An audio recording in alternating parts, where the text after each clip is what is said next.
काफी लोग मुझे इंटरव्यू में पूछते हैं आपका पसंदीदा नेता कौन है, तो मैंने एक दिन कहा हनुमान बेनीवाल जी। आज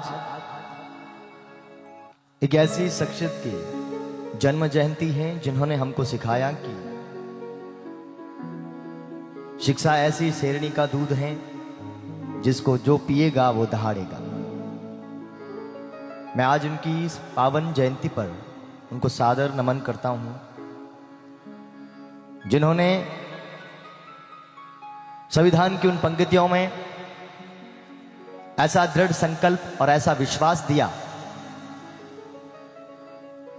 कि पूरे भारतवर्ष में करोड़ों परिवार ने आजादी, स्वतंत्रता, जीवन का सच्चा मूल्य पहचाना, अपने हक के लिए लड़ना उस जगह उस समय में सिखा दिया जब लड़ना तो बहुत दूर की बात लोग बोल भी नहीं पाते थे।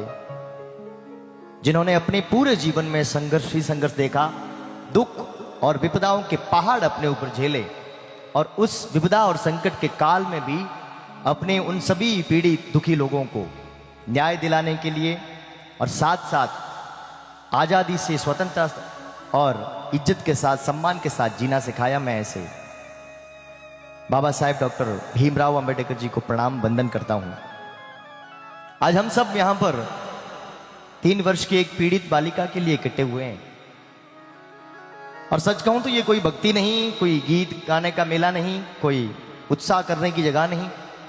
बहुत दुख और विडंबना की बात है कि हम सबको गाना पड़ रहा है यहां पे, ये भी अपने आप में बहुत दुख की बात है। पर फिर भी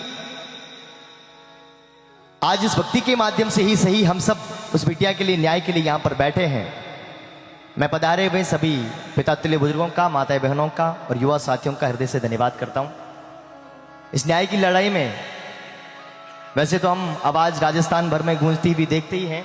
मैं माननीय नागौर के सांसद साहब हनुमान बेनीवाल जी का बहुत बहुत धन्यवाद व्यक्त करता हूं कि आप ऐसी जगह पर बड़ा अच्छी तरीके से पहल करते हैं। एक बार जोरदार ताली बजाकर आपका अभिनंदन करें। काफी लोग मुझे इंटरव्यू में पूछते हैं आपका पसंदीदा नेता कौन है, तो मैंने एक दिन कहा हनुमान बेनीवाल जी। बोले क्यों? बोले कैसे? मैंने कहा वो बंदा किसी से डरता नहीं, और जो किसी से डरता नहीं वो मुझे बहुत अच्छा लगता है। आइए मंच पर विराजमान हैं कलाकार बंधु, हमारे बड़े भाई साहब तुलसाराम जी, बड़े भाई साहब गजेंद्र जी अजमेरा जी, ओम जी मुंडेल साहब और जितने भी यहां पर विराजमान हैं साधु संतों को मैं प्रणाम करता हूं। मैं सच में आज गाने के लिए नहीं आए, क्या गाएं इस जगह पर? ना तो आपको जयकारा लगाने के लिए कह सकता हूं, ना नाचने के लिए कह सकता हूं, ना ताली बजाने के लिए, क्योंकि आपके बीच में वो पीड़ित परिवार भी बैठा होगा। हम किस मुंह से कहें कि आपको नाचो या गाओ? हम सब, जब मेरे पास कॉल आया मुझे आना ही पड़ा, क्योंकि अगर नहीं आता तो इस बात का जिंदगी भर मुझे पछतावा रहता कि मेरे पास कॉल आया था कि एक पीड़ित बच्ची के लिए हम न्याय दिलाने के लिए रात को बैठ रहे हैं, आपको आना है। और उस दिन अगर मैं नहीं जा पाता, आज नहीं आ पाता, तो जिंदगी भर इसकी ग्लानि रहती। आइए कुछ पंक्तियों के साथ आज के समय को रखता हूं। कलयुग बैठा मारी कुंडली, जाऊं तो मैं कहां जाऊं, अब हर घर में रावण बैठा, इतने राम कहां से लाऊं। किसका भरोसा किया जाए? जिन लोगों पर भरोसा अधिक होता है वही अक्सर तोड़ के चले जाते हैं, जिन लोगों पर अधिक विश्वास होता है वही विश्वास तोड़कर भाग जाते हैं। कलयुग बैठा मार कुंडली, जाऊं तो मैं कहां जाऊं, अब हर घर में रावण बैठा, इतने राम कहां से लाऊं, अब हर घर में रावण बैठा, इतने राम कहां से लाऊं।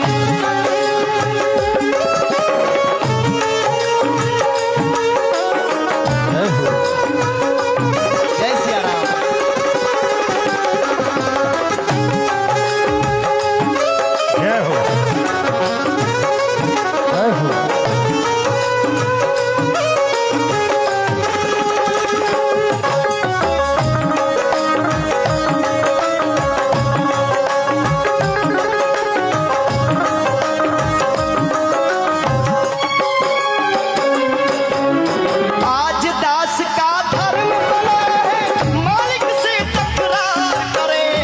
सेवा भाव तो दूर रहा वो, वक्त पड़े तो वार करे।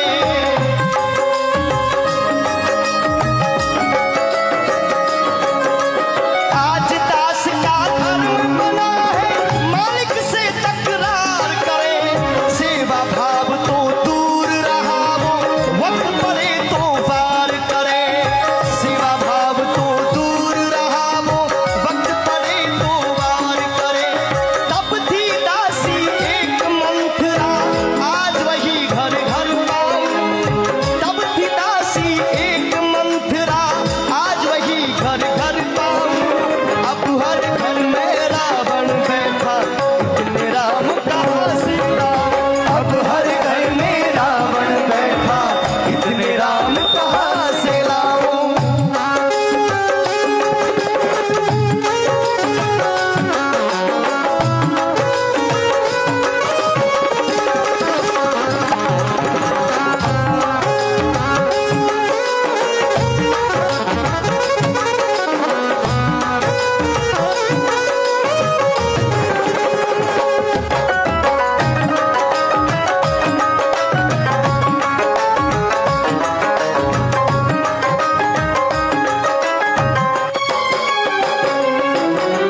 जिसे समझते हो तुम अपना जड़ खोदता आज वही। रामायण की बातें जैसे लगती है सपना कोई।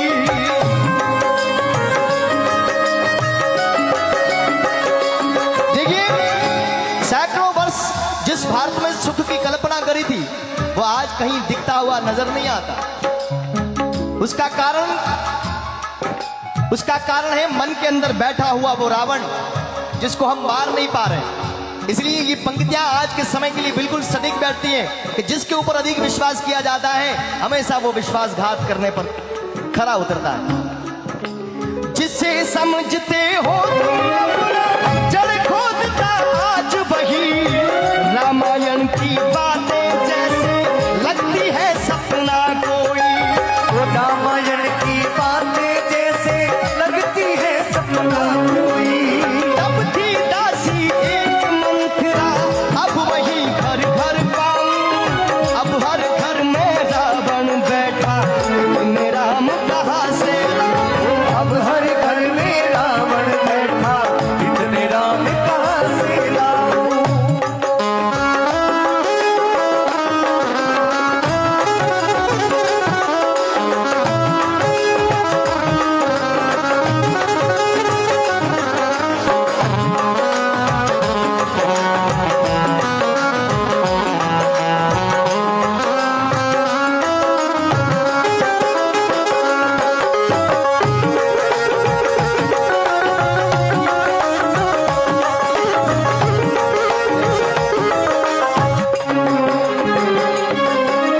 रौंद रहे बगिया तो देखो, खुद ही उसके रखवाले। अपने घर की नींव खोदते देखे मैंने घर वाले। अपने घर की नींव खोदते देखे मैंने घर वाले। ओ रौंद रहे बगिया तो देखो, खुद ही उसके रखवाले। अपने घर की नींव खोदते देखे मैंने घर वाले। वो अपने घर की नींव खोदते देखे मैंने घर वाले।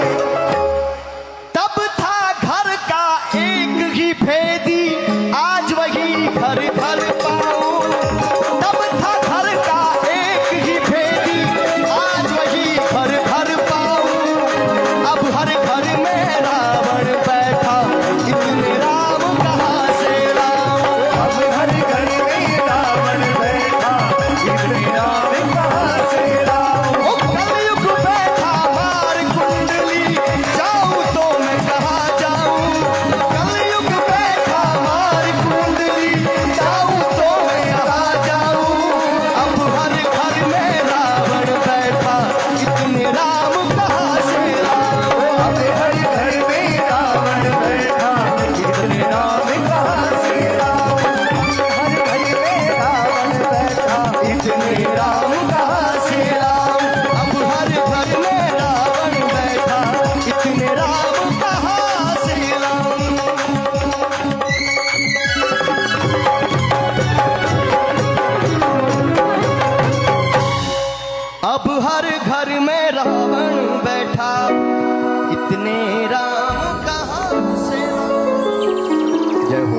आप सभी की जय हो। बहुत बहुत धन्यवाद। मैं संपत भाई का बहुत बहुत धन्यवाद व्यक्त करता हूँ। साल में ऐसा एक मौका हमको जरूर देते हैं जिसमें हमको काम करके या पर वहाँ पर जाकर इतनी खुशी हो जाती है कि हम ऐसे मौके पर, ऐसी विपदा संकट की घड़ी में, ऐसे न्याय की लड़ाई